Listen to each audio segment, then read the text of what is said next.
મિત્રો નમસ્કાર. આપ સૌ ખેડૂત ભાઈઓ માટે એક મહત્વના સમાચાર લઈને આવ્યા છીએ કે ગયા ઓક્ટોબર મહિનામાં જે માવઠું થયેલું એના લીધે પાકને જે નુકસાન થયેલું એના માટે ગુજરાત સરકાર દ્વારા કૃષિ રાહત પેકેજ 10,000 કરોડના સહાય પેકેજની જાહેરાત કરવામાં આવેલ હતી. એનો ઉકેલ આવી ગયો છે અને આના માટે ઓનલાઈન અરજી ચાલુ થઈ ગઈ છે. સરકારશ્રીની અનેક યોજનાના દ્વારા માહિતી મેળવવા માટે આ ચેનલને સબસ્ક્રાઇબ કરવા વિનંતી.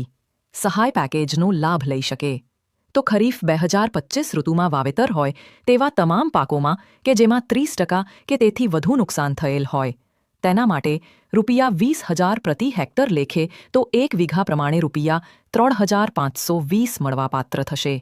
ગુજરાત સરકાર દ્વારા એવું ઠરાવવામાં આવેલ છે. તારીખ 14 નવેમ્બર 2025થી આ સહાય પેકેજ માટે ઓનલાઈન અરજી લેવાનું ચાલુ થયેલ છે. હાલમાં અરજી લેવાનું ચાલુ છે અને 15 દિવસ સુધી આ સહાય પેકેજ માટે ઓનલાઈન અરજી લેવામાં આવશે. ભૂલશો નહીં. ઉપરાંત આ વિડિયો બાબતે કોઈ પણ પ્રશ્ન કે મૂંઝવણ હોય તો કોમેન્ટમાં આપ સૌ અમને જણાવી શકો છો.